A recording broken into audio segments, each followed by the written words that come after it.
আমি সোনালি, বয়স ২২ বছর। কলেজের ছুটির সময় আমি কয়েক দিনের জন্য ফুপির বাড়িতে গিয়েছিলাম, কারণ স্কুল বা কলেজের ছুটি হলে আমি সবসময় ফুপির বাড়িতেই যাই। এবারও আমি সেখানে গিয়েছিলাম। ফুপির পরিবার ছোট ছিল, ফুপি, ফুফাজি এবং তাদের মেয়ে দিব্যা। দিব্যা আমার থেকে ৩ বছরের ছোট, কিন্তু আমাদের দুজনের মধ্যে ভালো বন্ধুত্ব ছিল। ফুপি খুবই কঠোর মেজাজের ছিলেন, কিন্তু ফুফাজি ছিলেন শালীন, গম্ভীর এবং আকর্ষণীয়, বয়স প্রায় ৪০-এর কাছাকাছি, কিন্তু শরীর এমন যে কেউ দেখলে থমকে যাবে। আমি তাকে সবসময় একটি সম্মানজনক সম্পর্কের চোখে দেখেছি, কিন্তু সেই দিন এমন কিছু ঘটল যা আমার মনের দুনিয়াকে নাড়িয়ে দিল। ফুপি দূরের আত্মীয়ের বিয়েতে গিয়েছিলেন এবং সেখানে ৭ দিন থাকার কথা ছিল। রাত প্রায় ১-১টা বাজে, দিব্যা তার ঘরে ঘুমিয়ে পড়েছে। আমি একা হলের মধ্যে বসে ফোন ঘাঁটছিলাম, এমন সময় ফুফাজির কণ্ঠ শোনা গেল, "সোনালি, এখনো ঘুমোওনি?" আমি মাথা তুলে তাকালাম। তিনি হালকা আলোয় দাঁড়িয়েছিলেন, সাদা কুর্তার উপর তার চওড়া বুকের উঁচু ভাঁজ স্পষ্ট দেখা যাচ্ছিল। গভীর কণ্ঠ যা হৃদয়ে এক ধরনের আলোড়ন তুলে দিল। আমি হঠাৎ করে বললাম, "আমি এখনই ঘুমোতে যাচ্ছিলাম।" তিনি হাসলেন এবং সামনের সোফায় বসলেন। তিনি জিজ্ঞাসা করলেন, "চা খাবে?" রাতে চা খাওয়া একটু অদ্ভুত লাগল, কিন্তু আমি হ্যাঁ বলে দিলাম। তিনি রান্নাঘরে চলে গেলেন, আর আমি তাকে নিঃশব্দে দেখতে লাগলাম। তার লম্বা, সুঠাম চাল, মর্দানাভাবে মনে এক অদ্ভুত গগুদি অনুভূতি হল, যা আমি ঝেড়ে ফেললাম। চা তৈরি হয়ে এলে তিনি কাপটি আমার দিকে বাড়িয়ে দিলেন। তার হাত থেকে উঠে আসা উষ্ণতা আমি অনুভব করলাম। আমি কিছু বলার আগেই তিনি জিজ্ঞাসা করলেন, "এখানে কেমন লাগছে?" আমি বললাম, "ভালো লাগছে। শুধু ফুপি থাকলে আরও ভালো লাগত।" তিনি হালকা হেসে বললেন, "কেন?" "আমার সঙ্গ ভালো লাগছে না।" আমি চুপ করে রইলাম, নজর নিচে নামিয়ে নিলাম। তার প্রশ্নে এক হালকা শরারত ছিল, যা আমি আগে কখনো অনুভব করিনি। কিছুক্ষণ পরে তিনি টিভি চালু করলেন। আমি চা খেতে থাকলাম, কিন্তু মন স্থির ছিল না। তার সেখানে থাকা, আমার পাশে বসা, এমন কিছু ছিল যা বাতাসে এক অন্যরকম অনুভূতি ছড়িয়ে দিচ্ছিল। চা শেষ করে আমি উঠতে গেলাম, তখন তিনি হালকা কণ্ঠে বললেন, "কাল সকালে হাঁটতে যাবে?" আমি তার দিকে তাকালাম। তার চোখে এক অজানা চমক ছিল। হৃদয়ে ধড়পড়ানি বেড়ে গেল। আমি বললাম, "হ্যাঁ, জানি না কেন, কিন্তু আমি চাইলেও না বলতে পারলাম না।" সকাল ৫টা, সকাল ৩:০০ বাজে যখন আমি হালকা শীতের মধ্যেও বিছানা থেকে উঠে পড়ি। সম্ভবত এটাই প্রথমবার যখন আমি অ্যালার্ম ছাড়াই এত ভোরে জেগে উঠলাম। মনে এক অদ্ভুত অস্থিরতা কাজ করছিল, হয়তো ফুফাজির সাথে হাঁটতে যাওয়ার চিন্তাটাই কিছু আলাদা ছিল। আমি হালকা গোলাপি ট্র্যাক স্যুট পরলাম এবং চুল বেঁধে নিলাম। আয়নায় নিজেকে দেখতে পেয়ে লক্ষ্য করলাম গালে হালকা লালচে ভাব, সকালের শীতের কারণে নাকি অন্য কোনো অনুভূতি, তা আমি নিজেও জানতাম না। নিচে পৌঁছাতেই দেখি ফুফাজি গেটের পাশে দাঁড়িয়ে আছেন। তিনি কালো ট্র্যাক স্যুট পরেছিলেন, আর তার প্রশস্ত বুক ও মজবুত কাঁধ সেই পোশাকে আরও বেশি ফুটে উঠছিল। তিনি আমাকে দেখামাত্র হালকা করে হাসলেন, এমন এক হাসি যা মনে দোলা দিয়ে যায়। তিনি জিজ্ঞাসা করলেন, "প্রস্তুত?" আমি শুধু মাথা নাড়লাম, কারণ কণ্ঠ যেন গলা আটকে গিয়েছিল। আমরা দুজন রাস্তায় পাশাপাশি হাঁটতে শুরু করলাম। হালকা ঠান্ডা হাওয়া বইছিল, আর পরিবেশে এক অদ্ভুত শান্তি বিরাজ করছিল। কয়েক মিনিট আমরা নিঃশব্দে হেঁটে গেলাম, তারপর ফুফাজি জিজ্ঞাসা করলেন, "তোমার হাঁটার অভ্যাস আছে?" আমি বললাম, "না, মাঝে মাঝে।" তিনি হালকা করে মাথা নাড়লেন এবং তার গতি একটু কমিয়ে দিলেন যাতে আমি তার সাথে তাল মিলিয়ে চলতে পারি। কিছুক্ষণ পরে আমরা হ্রদের পাশের ছোট পার্কে পৌঁছালাম। সেখানে লোকজন যোগ ব্যায়াম ও ব্যায়াম করছিল, কিন্তু আমার দৃষ্টি শুধু ফুফাজির উপর ছিল। তার হাঁটার ভঙ্গি, শ্বাসপ্রশ্বাসের ছন্দ, সবকিছুই এক গভীর আকর্ষণের মতো মনে হচ্ছিল। আমরা একটি বেঞ্চে বসে কিছুক্ষণ বিশ্রাম নিলাম, তখনই তিনি তার হাত বাড়িয়ে দিয়ে বললেন, "চলো, একটা জিনিস ট্রাই করি।" আমি বিস্ময়ে তার দিকে তাকিয়ে বললাম, "কি?" তিনি বললেন, "ব্রিদিং এক্সারসাইজ। এতে স্ট্রেস কমে।" আমি ধীরে ধীরে আমার হাত তার হাতের উপর রাখলাম। তার আঙুলগুলো আমার তালু স্পর্শ করতেই মনে হল শরীরে এক হালকা শিহরণ ছুটে গেল। তিনি ধীরে ধীরে শ্বাস নেওয়া ও ছাড়ার নির্দেশ দিলেন, আমি তা করতে লাগলাম, কিন্তু মন যেন অন্য কোথাও ছিল। তার হাতের উষ্ণতা, আঙুলের হালকা চাপ, সবকিছুই এক নতুন অনুভূতিতে ভরিয়ে দিচ্ছিল। হঠাৎ তিনি আমার তালু হালকা করে চেপে ধরলেন, যেন বোঝাতে চাইছেন যে তিনিও কিছু অনুভূত হচ্ছিল। তিনি জিজ্ঞাসা করলেন, "আরাম পেয়েছ?" কণ্ঠে এক গভীরতা ছিল। আমি ধীরে মাথা নাড়লাম, কিন্তু আমার হৃদস্পন্দন দ্রুত হচ্ছিল। আমরা উঠে ঘরের দিকে হাঁটতে লাগলাম। পথে কয়েকবার তার হাত আমার হাত হালকা করে স্পর্শ করল, আর প্রতিবারই মনে হল যেন এক হালকা বিদ্যুৎ খেলে গেল। বাড়ি পৌঁছে তিনি বললেন, কালো আসবে। আমি তার দিকে তাকালাম, তার চোখে এমন কিছু ছিল যা আমি আগে কখনো দেখিনি। আমি বললাম, হ্যাঁ। আমার ঠোঁট থেকে শুধু এই শব্দটিই বেরিয়েছিল। কিন্তু আমি জানতাম, আগামীকালের সকাল আজকের চেয়েও বেশি বিশেষ হবে। সারা রাত আমি ছটফট করলাম। চোখ বন্ধ করলেই সকালের সেই মুহূর্ত চোখের সামনে ভেসে উঠত, হ্রদের পাড়, ফুফাজির হাতের উষ্ণতা, তার আঙুলের হালকা চাপ, আর সেই অব্যক্ত অনুভূতি যা আমার শিরায় শিরায় ছুটে গিয়েছিল। পরদিন সকালে আবার সেই রুটিন, সেই জায়গা, সেই সঙ্গী। কিন্তু আজ বাতাসে কিছু আলাদা ছিল, কিছু গভীর, কিছু টানটান। হ্রদের পাড়ে পৌঁছাতেই ফুফাজি বললেন, আজ একটা নতুন ব্যায়াম ট্রাই করব। আমি চমকে তার দিকে তাকিয়ে বললাম, কী রকম? তিনি হেসে বললেন, ব্যালেন্স এক্সারসাইজ গু। ফুফাজি সামনে দাঁড়িয়ে বললেন, চোখ বন্ধ করো এবং ধীরে ধীরে এক পায়ে দাঁড়াও। আমি তোমাকে পড়তে দেব না গি। পড়তে দেব না, এই শব্দগুলোর মধ্যে কেন যেন এক অন্যরকম অনুভূতি ছিল। আমি ধীরে চোখ বন্ধ করলাম এবং এক পা উঠাতেই হালকা করে দুলে গেলাম। পরক্ষণেই আমার কোমরে দুটি শক্ত হাতের স্পর্শ পেলাম, আর শ্বাস যেন আটকে গেল। তার আঙুলগুলো হালকা করে আমার কোমরের কাছে লাগানো ছিল, যেন আমাকে ধরে রাখছে।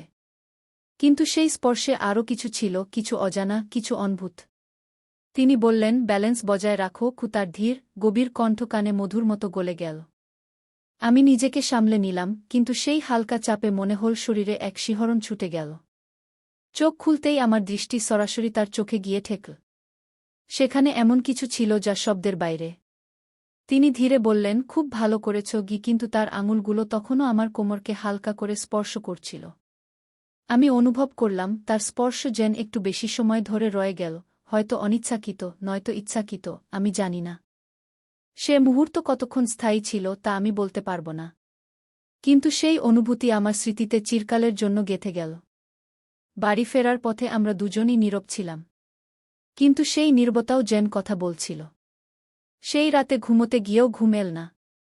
চোখ বন্ধ করলেই সেই স্পর্শ, সেই গভীর কণ্ঠ, কোমরে তার আঙুলের স্পর্শ, সবকিছু যেন আত্মায় গেঁথে গেল। সকাল হলে মনে এক অদ্ভুত অস্থিরতা কাজ করছিল। আমি নিজেকে বোঝাতে চেষ্টা করছিলাম যে এগুলো সবই সাধারণ অনুভূতি। কিন্তু হৃদয় যেন অন্য কথা বলছিল। আজও আমরা একসাথে হাঁটতে গেলাম, কিন্তু আজ ফুফাজির মুখে এটি একটি হালকা শরম ছিল। তারা বলল, আজ কিছু নতুন চেষ্টা করব। আমি হালকা সংকোচের সাথে জিজ্ঞাসা করলাম, এখন কি? তারা বলল, ডিপ ব্রিদিং এক্সারসাইজ, কিন্তু এবার একটু কাছ থেকে, খুব কাছ থেকে। হৃদয় জোরে ধড়ফড় করে উঠল। ঝিলের কিনারে সেই একই বেঞ্চ ছিল, সেই একই হাওয়া ছিল, কিন্তু আজ মাহলে কিছু আলাদা ছিল, কিছু বেশি গভীর, কিছু বেশি অনকহা। তারা আমাকে সামনে দাঁড় করাল এবং নিজে আমার পিছনে এসে দাঁড়িয়ে বলল, এখন ধীরে ধীরে শ্বাস নাও, গভীর করে, আর ছেড়ে দাও। আমি ঠিক তাই করলাম, কিন্তু যেই আমি শ্বাস নিলাম, তাদের গরম শ্বাস আমার গলার কাছে অনুভূত হল। তারা বলল, নার্ভাস হজো না, শুধু ফিল করো। তাদের কণ্ঠ খুব কাছাকাছি ছিল, খুব গভীর। তাদের আঙুলগুলি আমার কাঁধে হালকা করে ঠেকল, এবং যেই আমি শ্বাস ছেড়ে দিলাম, তাদের ধরা একটু আরও স্থির হয়ে গেল। তাদের আঙুলের হালকা চাপ, তাদের শ্বাসের গরমাহট, সবকিছু হৃদয়ের ধড়ফড়ানি বেকাবু করে তুলছিল। আমি ভেবেছিলাম তারা কিছু বলবে, কিন্তু তারা শুধু নিঃশব্দে দাঁড়িয়েছিল। তাদের ধরা হালকা ছিল, কিন্তু এতটাও হালকা নয় যে কোনো প্রভাব ফেলবে না। কয়েক সেকেন্ড কেটে গেল, সম্ভবত একটি অনকহা ইকরার সেই শ্বাসের মধ্যে সিমটে গিয়েছিল। আমি চোখ খুললাম এবং ধীরে ধীরে তাদের থেকে দূরে সরে গেলাম। তারা কোনো জবরদস্তি করল না, শুধু হালকা হাসির সাথে বলল, এখন ভালো লাগছে?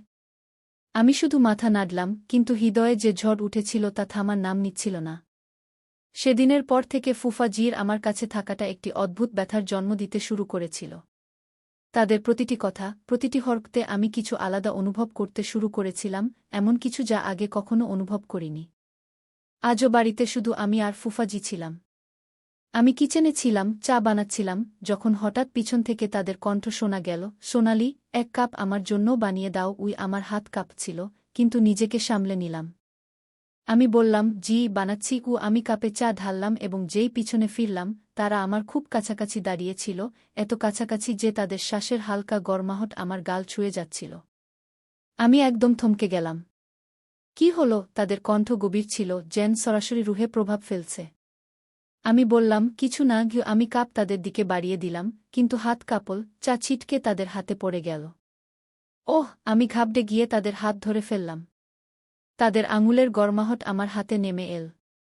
আমি দ্রুত পানি নিয়ে তাদের হাতে ঢাললাম, কিন্তু আমাদের দুজনের চোখে চোখ লেগে গেল। একটি দীর্ঘ নিস্তব্ধতা। তাদের চোখে কিছু ছিল, এমন কিছু যা শুধু অনুভব করা যায়, বলা যায় না। আমি ধীরে ধীরে তাদের হাত ছেড়ে দিলাম, কিন্তু তারা এখনও আমার দিকে তাকিয়েছিল। তারা হালকা হাসির সাথে জিজ্ঞাসা করল, এত ঘাবড়ে গেছ কেন? আমি বললাম, না, কিছু না। তারা ধীরে ধীরে আমার নাম নীল, সোনালি উ। শুধু নাম নেওয়াতেই হৃদয়ের ধড়ফটানি বেকাবু হয়ে গেল। আমি চোখ নামিয়ে নিলাম, কিন্তু তাদের চোখের গভীরতা থেকে নিজেকে বাঁচাতে পারলাম না। তারা আরও একটু কাছে এল এবং বলল, কখনো মনে হয়েছে তোমার, কিছু অনুভূতি বলা যায় না, শুধু বেঁচে নেওয়া যায়? আমি ধীরে মাথা নাড়লাম। আমরা তারা গভীর শ্বাস নিয়ে বলল, সম্ভবত আমরা দুজনেই এমন কিছু অনুভূত করছি। হৃদয় এক পলের জন্য থেমে গেল। আজ প্রথমবার কেউ সেই অনুভূতিগুলোকে শব্দ দিয়েছিল, যা আমি নিজের কাছ থেকেও লুকিয়ে রেখেছিলাম। তাদের সেই শব্দ, সম্ভবত আমরা দুজনেই এমন কিছু অনুভূত করছি, আজও কানে গুঞ্জরিত হচ্ছিল। আমি চোখ নামিয়ে নিয়েছিলাম, কিন্তু হৃদয়ের ভিতরে হাজারো প্রশ্ন উঠছিল। সত্যিই কি আমি কিছু অনুভূত করছিলাম? তারা কি সেটাই অনুভূত করছিলেন? আর যদি হ্যাঁ, তাহলে এর মানে কি ছিল? ঘরে শুধু আমাদের শ্বাসের শব্দ ছিল। কিছুক্ষণ তারা কিছু বলল না, আমিও চুপ ছিলাম, কিন্তু সেই চুপও অনেক কিছু বলছিল। তারা হালকা করে জিজ্ঞাসা করল, তুমি কিছু ভাবছ? আমি ধীরে মাথা নাড়লাম এবং বললাম, আপনি কি ভাবেন? তারা হালকা হাসল, আমার মনে হয় তুমি আমার কাছ থেকে কিছু লুকাচ্ছ। ও আমি তাদের দিকে তাকিয়ে বললাম, যদি লুকিয়ে থাকি, তাহলে আপনি জানতে চাইবেন? তারা পলক না ফেলে বলল, হ্যাঁ। হৃদয়ের ধড়ফটানি বেড়ে গেল। আমি একটি গভীর শ্বাস নিয়ে ধীরে বললাম, কখনো কখনো কিছু অনুভূতি এত জটিল হয়ে যায় যে আমরা নিজেরাই ঠিক করতে পারি না সেগুলো সঠিক না ভুল, কিন্তু তাদের থাকাটা একটি সত্য। তারা আমার দিকে ঝুঁকে বলল, তাহলে এটা কি একটি সত্য? আমি ধীরে মাথা নাড়লাম। তারা কিছুক্ষণ চুপ থেকে বলল, কখনো কখনো আমরা কারো দিকে টেনে চলে যাই, কোনো কারণ ছাড়া, কোনো যুক্তি ছাড়া, শুধু হৃদয় চায় যে তারা কাছে থাকুক, তাদের উপস্থিতি আমাদের শান্তি দিক। এটাই কি ঘটছে? না, আমার কাছে কোনো উত্তর ছিল না। সোনালি, তারা আমার নাম নীল। যদি আমি বলি যে তোমার উপস্থিতিও আমাকে ঠিক তেমনি শান্তি দেয়া, তাহলে তুমি মানবে? আমি তাদের চোখে তাকালাম, সেখানে শুধু গভীরতা ছিল, কোনো প্রশ্ন নয়, কোনো সংকোচ নয়। আজ প্রথমবার মনে হল যে যে অনুভূতিগুলো ভিতরে কোথাও চাপা ছিল, সেগুলো এখন খুলে শ্বাস নিতে শুরু করেছে। আমাদের মধ্যে কোনো শব্দ ছিল না, কিন্তু সম্ভবত শব্দেরও প্রয়োজন ছিল না, কারণ কিছু অনুভূতি শুধু অনুভব করা যায়, বলা যায় না। ইকরার হয়ে গিয়েছিল, কিন্তু এই ভালোবাসা সহজ ছিল না। সেই দিনের পর যখনই আমরা মুখোমুখি হতাম, হৃদয়ের ধড়ফড়ানি বেড়ে যেত, চোখ একে অপরকে খুঁজে বেড়াত, কিন্তু জবান নীরব থাকত। সম্ভবত আমরাও বুঝে গিয়েছিলাম যে এই পথ কোথাও যায় না।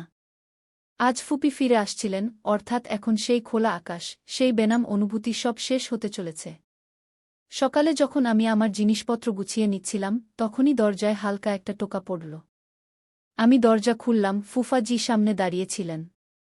তার চোখে সেই একই গভীরতা ছিল, কিন্তু আজ সেখানে ব্যথাও ছিল। তিনি বললেন, যাচ্ছ? আমি হালকা করে মাথা নাড়লাম, হ্যাঁ, এখন যেতেই হবে। কিছুক্ষণের জন্য তিনি নীরব থাকলেন, তারপর বললেন, সম্ভবত আমাদেরই বুঝতে হবে যে কিছু ভালোবাসা পূর্ণ হয় না। হৃদয়ে কিছু ভেঙে যাওয়ার শব্দ শুনলাম। আমি নিজেকে সামলে নিয়ে বললাম, আমাদের ভালোবাসা ভুল ছিল না, কিন্তু এটাকে পূর্ণ করা যায় না। তিনি ধীরে ধীরে আমার হাত ধরলেন, শেষবারের মতো। যদি কখনো আমার কথা মনে পড়ে, তবে শুধু এটাই মনে রেখো, আমিও তোমাকে কখনো ভুলতে পারব না। শ্বাস যেন থেমে গেল, হৃদয় চাইল সময় যেন এখানেই থেমে যায়। কিন্তু কিছু সম্পর্কের তহরির আগে থেকেই লেখা থাকে। আমি ধীরে ধীরে আমার হাত টেনে নিলাম, চোখে জল ছিল, কিন্তু তাকে গড়াতে দিলাম না। পিছনে ফিরে তাকালাম, তিনি সেখানেই দাঁড়িয়েছিলেন, কিছু না বলে শুধু আমাকে যেতে দেখছিলেন।